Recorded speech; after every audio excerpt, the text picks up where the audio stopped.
Oke, halo assalamualaikum warahmatullahi wabarakatuh. Bertemu lagi dengan saya Yoza Wiratama. Saya adalah salah seorang sistem analis di Solcode atau Solusi Kode Indonesia. Oke, pada kali ini di belajar data kita akan belajar data, tapi bukan data biasa, tapi data yang akan menjadi model dan controller pada .NET Core ya. Oke, di sini kita akan sudah memiliki satu data diagram atau database diagram yang mana di sini terdapat product categories, product, transaction items, transactions, and user. Bisa kita lihat di sini bahwa product categories itu memiliki hubungan atau relasi atau relationship dengan products dengan hubungan satu ke banyak atau one to many atau biasanya disebut begitu. Dan terhubung antara ID-nya di sini product categories-nya dengan produk kategori ID di sini. Terus juga di sini terdapat juga produk categories itu terhubung dengan transaction items yang mana hubungannya juga one to many berdasarkan ID tersebut.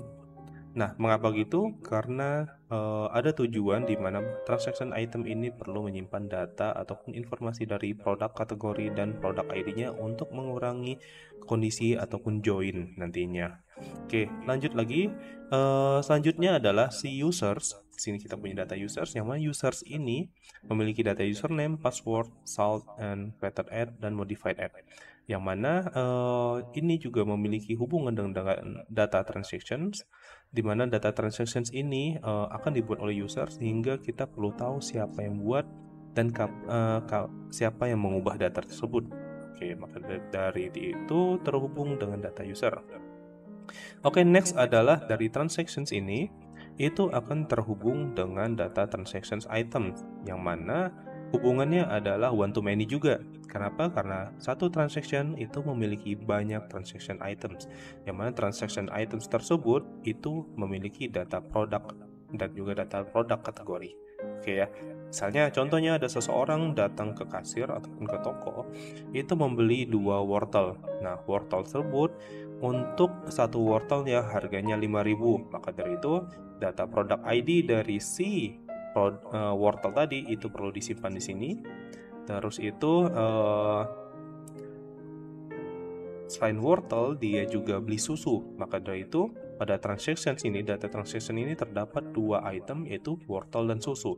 Nah, kasusnya tadi adalah wortelnya ada 2, misalnya tadi harganya adalah 5.000, maka dari itu amount-nya akan diisi dengan 2. Maka dari itu juga subtotalnya akan berisi 10.000. Misalnya tadinya susunya harganya adalah 1.000, dan dia cuma beli 1, jadi subtotalnya adalah 1.000. Nah, 10.000 tambah 1.000 ada 11.000 dan 11.000 akan disimpan di dalam data total. Oke, tidak perlu berlama-lama lagi, kita akan langsung masuk ke codingnya ya. Pada kali ini kita akan fokus untuk membuat modelnya dahulu saja. Nah, di sini teman-teman bisa langsung buat. Nah, untuk ada pertanyaan menarik nih. Yang mana yang harus saya buat dulu? Yang pertama kali dibuat adalah tabel yang memiliki relasi paling banyak ataupun paling ujung ya. Paling ujung sini bisa kita lihat ada product categories dan users gitu. Yang mana products dan transaction items itu membutuhkan data produk kategori dan products gitu. Sedangkan si produk kategori tidak membutuhkan data-data lain. Misalnya kayak user juga tidak memiliki data-data lain. Maka dari itu ini akan menjadi dua yang pertama kali kita buat. Oke, kita langsung mulai dari user saja dulu karena pada umumnya saat pembuatan program kita akan membuat data user dahulu. User.cs. Jadi kita sudah punya projectnya di sini dan kita simpan di dalam folder users.cs. Nah, biar mudah kita jangan lupa gunakan namespace yang sama. Oke, kebetulan saya sudah memiliki code-nya, saya akan langsung kopas saja di sini. Nah, bisa kita lihat tadi, kalau misal kita lihat pada gambarnya bahwa atau di database diagramnya bahwa username, password, dan salt itu menggunakan varchar. Jadi varchar itu akan kita convert menjadi string kayak gitu. Nah, di sini kenapa error? Kayak kita lihat nih ya, user itu terhubung dengan data transaction gitu. Jadi di sini kita bisa lihat iCollection ini menunjukkan bahwa user memiliki banyak transaction ya dan juga diberikan S untuk menunjukkan jamaknya gitu. Nah, karena data transaction belum ada, maka dari itu dia akan error gitu sih. Nah, jadi sebelum itu kita coba mulai buat yang lain dulu aja. Produk kategori .cs. Nah, ada pertanyaan sedikit. Mengapa di sini kita menulisnya produk kategoris atau jamak, sedangkan kenapa di sini kita menulisnya produk kategori ataupun cuma ada satu data ataupun satu barang aja atau singularnya. Nah, ini akan saat model itu dibuat itu akan berhubungan bahwa kita akan membicarakan satu data saja. Tapi nanti kalau misal sudah dijadikan collection ataupun menjadi tabel, itu data yang banyak kayak gitu atau lebih dari satu. Oke, langsung saja saya copy dari catatan saya dan saya paste di sini, paste. Nah, di sini kita juga langsung dapat error bahwa membutuhkan data produk dan produk transaction. Itu nggak masalah, biarin saja dulu.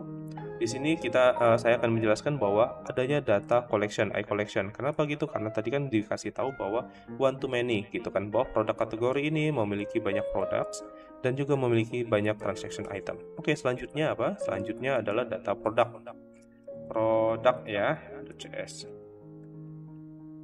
Oke, di sini saya langsung kopas lagi dari catatan saya.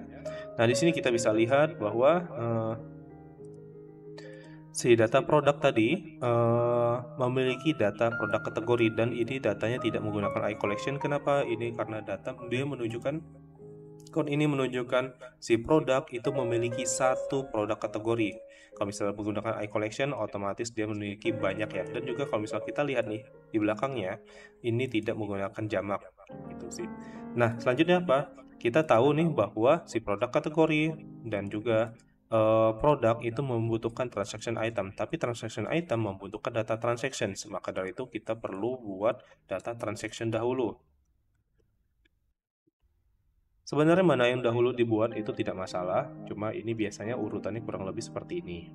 Oke, jadi senyamannya saja. Oke, kita lanjut lagi. Di sini ini adalah data transaction-nya.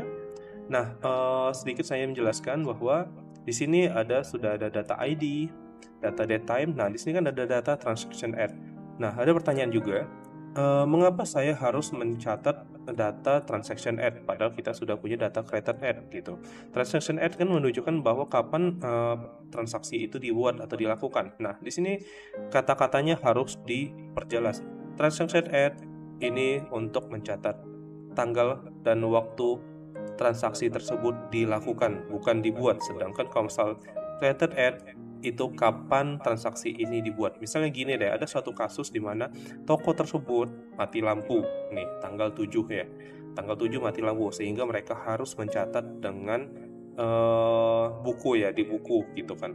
Terus ternyata baru nyalanya besok tanggal 8. Akhirnya mereka para kasir yang kemarin itu mulai mencatat gitu, dicatat. Nah, kalau misal masuk ke dalam sistem, kita perlu memberitahu bahwa transaction add-nya adalah tanggal 7, sedangkan created add-nya itu adalah tanggal 8 gitu sih. Jadi kita bisa tahu kapan sebenarnya transaksi ini terjadi gitu, atau dilakukan. Oke, lanjut. Yang terakhir adalah data transaction item ya, item.cs. Oke, nah di transaction item.cs kita bisa lihat, fokus dulu.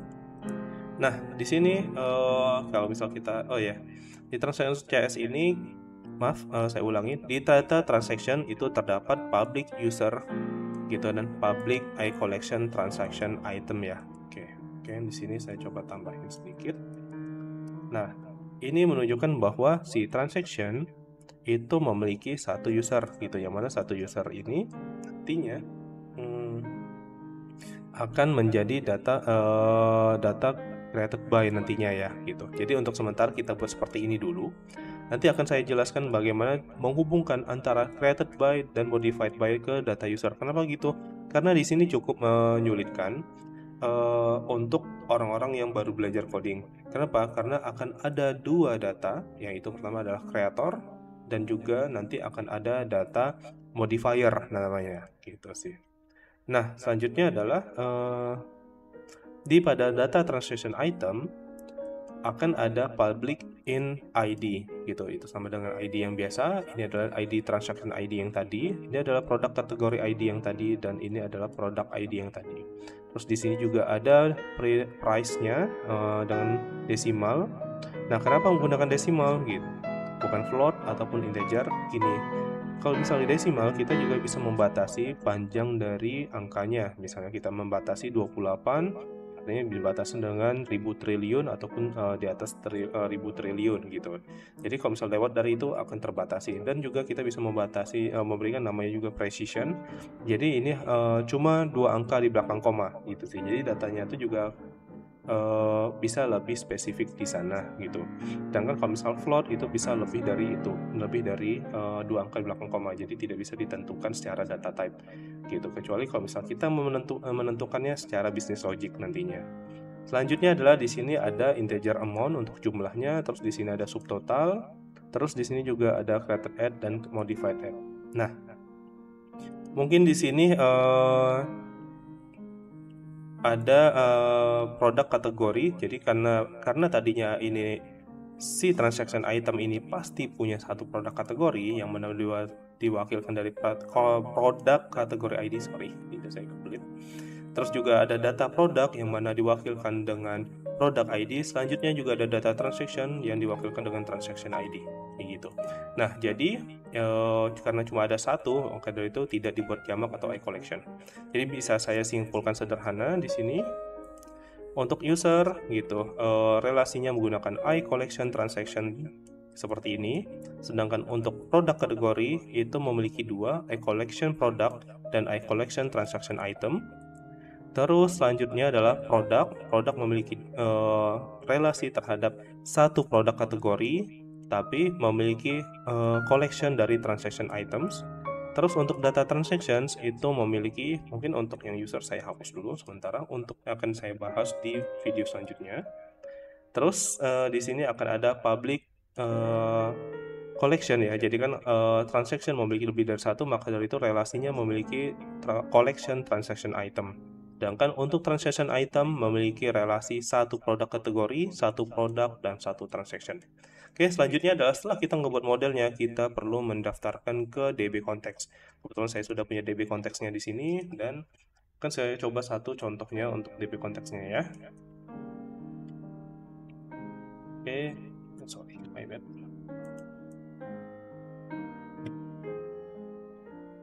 Oke, di sini saya udah nambahkan untuk produk kategoris. Saya bisa langsung copy beberapa. Di sini bisa saya langsung coba, paling bawah adalah users. Artinya dia akan mengambil data dari user. Bisa kita lihat ya, di sini saya menggunakan jamak ya, menggunakan S. Oke, selanjutnya adalah products akan menjadi products. Di sini akan menjadi produk saja. Setelah produk apa tadi? Transaction ya. Transaction itu di sini akan menjadi transactions. Setelah itu terakhir transaction item akan menjadi transaction items pakai S ya. Nah, setelah menjadi DB set ini, dia akan menandakan bahwa data ini akan terhubung dengan tabel yang ada di database. Oke. Sekian sampai sini kita belajar model dan relasi dan juga untuk DB konteksnya atau DB setnya. Di video selanjutnya saya akan menjelaskan sedikit tentang controller. Semoga bagian ini membantu teman-teman dalam membuat model dan relasinya serta juga DB konteksnya. Saya tutup. Wassalamualaikum warahmatullahi wabarakatuh. Semoga lancar dalam belajarnya dan juga jangan lupa untuk like and share. Terima kasih semuanya.